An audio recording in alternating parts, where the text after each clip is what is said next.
Let me ask you something. What if there's an everyday substance sitting in your kitchen right now, something you use without a second thought, that's slowly wearing down two of the most important organs in your body? For years, I've watched this play out in my clinic. Patients come in, often later in life, after the damage has already taken hold. And every time, the same question hangs in the room. How did I not see this coming? Today, I want to change that for you. No confusing medical jargon, just a straightforward conversation, the kind I'd have with someone sitting across from me in my office. I'm going to walk you through the everyday habits and foods that quietly harm your kidneys, often without a single warning sign. And yes, there's a good chance one of them was part of your morning routine today. Stay with me. By the end of this, you'll know exactly what to watch for, and more importantly, what to do about it. Welcome, and thank you for giving me a few minutes of your time. Few things matter more than your health, and as someone who specializes in kidney care, my real goal isn't just treating illness, it's preventing it in the first place. Nothing is harder than watching someone lose their vitality to damage that could have been avoided. Here's the thing about kidneys. They don't complain. They're the quiet workhorses of the body.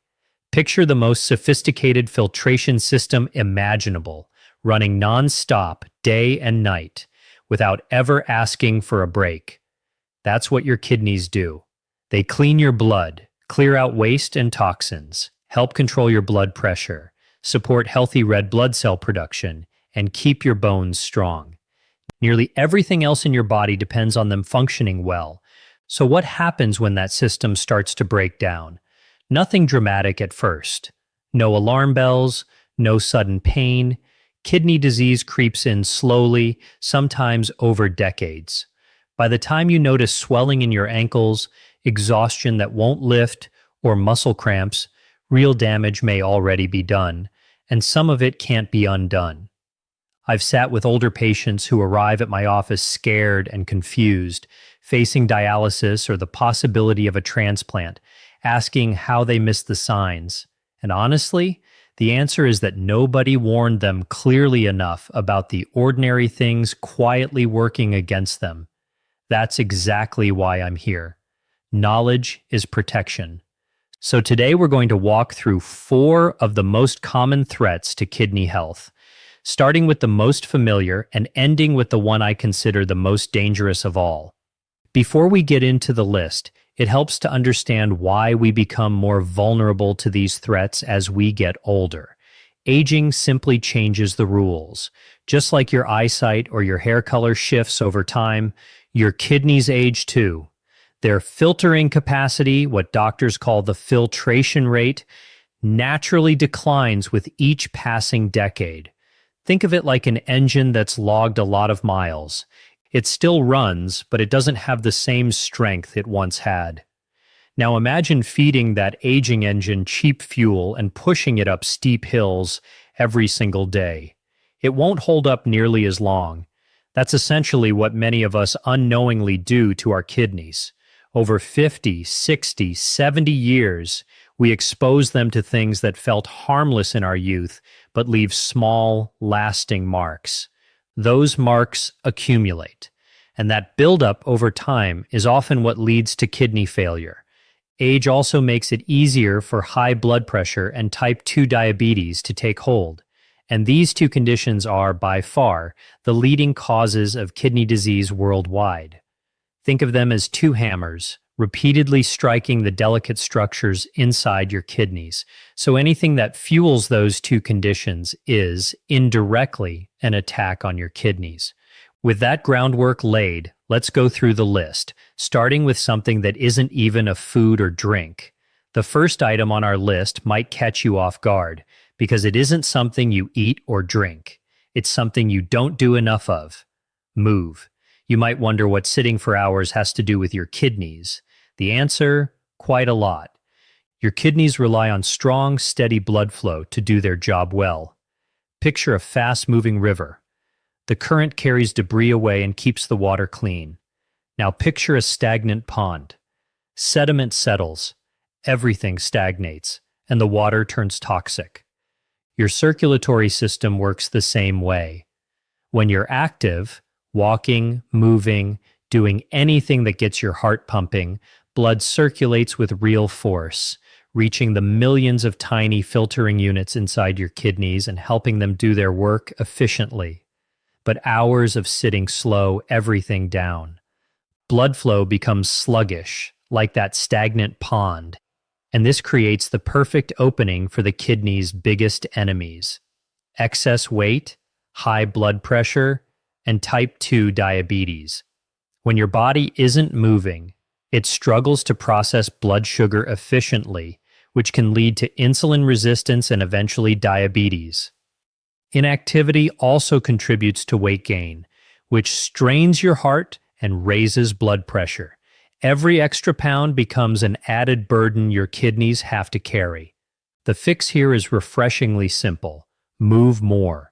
You don't need to train for a marathon. Start by breaking up long stretches of sitting. Set a reminder every hour to stand, stretch, grab a glass of water, or just walk to another room. That alone reactivates circulation. From there, build in a daily walk. It doesn't need to be long. 10 minutes around the block is a fine starting point. Build up gradually from there. Consistency beats intensity every time. Walking benefits your heart, helps regulate blood sugar, strengthens your bones, and sends that healthy blood flow straight to your kidneys. If mobility is limited, seated exercises work too. Arm movements, leg lifts, ankle rotations, anything that gets circulation going. The rule is simple. Any movement beats none. Remember the river. Every step is a fresh wave of clean water flowing toward your kidneys. Our third threat hides in plain sight, usually in the medicine cabinet. It's the pill you reach for without thinking twice when you have a headache, back pain, or arthritis. I'm talking about a common class of over-the-counter pain relievers known as NSAIDs. Things like ibuprofen, naproxen, and diclofenac. Millions of people assume that because these are available without a prescription, they must be safe. That assumption is the real danger. While these medications work well for occasional pain, regular or high-dose use, especially in older adults, can seriously harm the kidneys. Here's the simple version of how it happens. Your kidneys rely on certain natural compounds to keep the small blood vessels feeding them properly open. NSAIDs work by blocking those same compounds to relieve pain, but they don't discriminate. They block the protective ones too. As a result, the vessels supplying your kidneys narrow, and blood flow to them drops sharply. It's like stepping on a garden hose. The water can't get through, and whatever's on the other end starts to dry out. The real danger is that this damage builds silently. Taking these pills daily for chronic pain is like stepping on and releasing that hose over and over, day after day. Over time, the filtering structures become scarred and stop working properly, and there are rarely any warning symptoms until the damage is significant. So what's the solution? Certainly not simply enduring pain in silence. The answer is being smart about it and talking to a professional. Never rely on these medications chronically without medical guidance. If pain lingers for more than a few days, the goal shouldn't be to keep masking it. It should be finding out what's actually causing it. Be upfront with your doctor about everything you take, including vitamins, supplements, and over-the-counter products. Many cold and sleep medications contain these same ingredients without you realizing it. For occasional aches, acetaminophen is generally considered gentler on the kidneys when used at proper doses, and non-drug options like heat, cold therapy, stretching, or physical therapy can also make a real difference. The bottom line: using these medications occasionally is generally fine. Relying on them daily without a doctor's guidance is a gamble with your kidney health. Our second threat might be the most underestimated of all: sodium. I hear it constantly. But doctor, I barely use the salt shaker. Here's the misunderstanding. The salt shaker isn't the real problem. The bulk of the sodium most people consume, well over half so, comes from processed and packaged foods, not from what they sprinkle on at the table. It's hiding in bread, deli meats, cheese, canned soups, sauces, frozen meals, almost anything that comes in a package, since manufacturers use it for shelf life and flavor. It's an invisible intruder. Your body needs a small amount of sodium to function, but excess sodium throws that balance off. To dilute it, your body holds onto fluid, increases thirst, and signals your kidneys to conserve water rather than release it. The result, your blood volume rises, and so does the pressure inside your arteries. That's hypertension, and it happens to be the second leading cause of kidney failure. The filtering units in your kidneys are made up of extremely delicate, tiny vessels. Imagine trying to rinse a piece of silk with a fire hose at full blast. It wouldn't survive. That's essentially what chronic high blood pressure does to kidney tissue over time. It wears it down, scars it, and eventually destroys it. The fix starts with becoming a careful label reader. This isn't about eating bland food. It's about eating smarter. Flip packages over and check the sodium content. You'll be surprised how much shows up in foods that don't even taste salty, like some cereals or crackers. General guidance suggests staying under roughly 2,300 milligrams a day and closer to 1,500 if you already have high blood pressure, though your own doctor can tell you what's right for you. Cooking more meals at home gives you far more control over what goes into your food. And don't underestimate herbs and spices. Garlic, onion, black pepper, oregano, rosemary, turmeric, cumin, paprika, lemon, and vinegar can add tremendous flavor without any sodium at all. One more simple trick. If you use canned vegetables, rinse them thoroughly before cooking. It removes a surprising amount of added sodium. Within a few weeks of cutting back, your palate adjusts, and you'll start noticing flavors you'd forgotten were there. Now we've reached the top of the list. The threat I consider the most damaging, the most addictive, and the most deeply woven into how we eat. It isn't some obscure chemical. It's something tied to comfort, celebration, and reward. Sugar, along with its constant companion, refined flour. That's right, the sweeteners in desserts and soft drinks, but also white bread, pasta, and pastries. In my experience, this combination is the single biggest reason diabetes remains the leading cause of kidney failure worldwide. It's the path I see repeated again and again in my practice, one that too often ends in dialysis. Why am I so emphatic about this one? Because sugar and refined flour, which your body breaks down into sugar almost immediately, don't attack from just one direction. They come at your health from several angles at once. Diabetes is the #1 cause of kidney failure, and heavy sugar and refined carb intake is a major driver of type 2 diabetes. Each time you eat them, blood sugar spikes rapidly, and your pancreas works overtime pumping out insulin to manage it. Do this daily for years, and your cells gradually stop responding to insulin properly. That's the beginning of type 2 diabetes. Once blood sugar stays elevated long-term, it damages kidney tissue directly, essentially hardening the delicate filtering structures until they stop working. This is one of the most common roads to needing dialysis. We used to think salt was the sole culprit behind hypertension, but we now know sugar plays a major role too. A diet heavy in sugar can raise blood pressure on its own, meaning even if you're careful with salt, sugar can still be working against your kidneys. Excess sugar triggers ongoing low-level inflammation throughout the body, including in the blood vessels feeding your kidneys. Sugar you don't burn off gets stored as fat, contributing to obesity, another kidney risk factor, and to fatty liver disease, which disrupts your overall metabolism and adds even more strain to kidney function. Taken together, it's a coordinated assault from every direction, which is exactly why I rank it as threat #1. The encouraging news is that this one is very manageable once you know what to look for.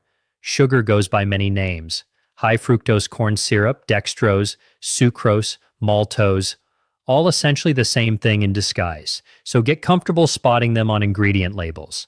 Start by cutting the most obvious sources: sodas, sweetened juices, bottled teas. A single can of soda can carry the equivalent of 10 teaspoons of sugar. Swap these for water, sparkling water with lemon, or herbal tea. This alone may be the single most impactful change you make. Be cautious with low-fat labeled products too. Manufacturers often compensate for removed fat by adding sugar for flavor. Choose plain versions instead, plain yogurt with fresh fruit added yourself, rather than pre-sweetened varieties. Swap refined flour for whole grains where you can: whole grain bread, brown rice, oats. The fiber slows sugar absorption significantly. And build your plate around whole foods, vegetables, fruit, legumes, lean protein, fish, eggs, nuts. When your diet centers on real, unprocessed food, sugar, and refined flour, naturally take up far less space. We've covered a lot of ground today. 4 everyday threats that quietly work against your kidneys. 4.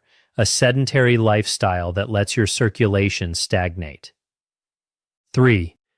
Pain relievers that, used carelessly, can restrict blood flow to your kidneys. 2. Hidden sodium that drives up blood pressure without you realizing it. 1. Sugar and refined flour, launching an attack from multiple directions at once. If this feels like a lot to take in, that's understandable. But the goal here isn't to alarm you. It's to hand you the tools to protect yourself. The truth, even when it's a little uncomfortable, is what allows us to make better choices. Kidney disease doesn't have to be inevitable. Every one of these threats is something you have real influence over. You decide whether you get up and move today. You decide whether you check in with your doctor. You decide whether you glance at a nutrition label before buying. You decide whether you reach for water instead of soda. None of this requires an overnight transformation.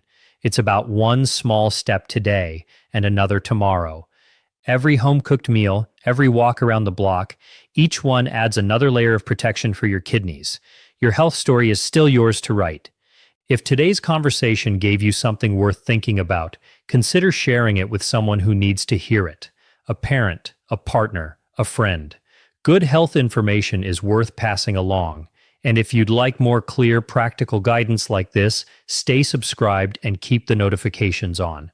I'd love to hear from you. Leave a comment and let me know what stood out to you most today, or what you're planning to change starting now. I read every one, and it helps me keep bringing this community the information that matters most. Thank you for spending this time with me. Your kidneys work quietly for you every second of every day. Return the favor with a few conscious choices. Take care of your kidneys. Take care of your life. See you in the next one.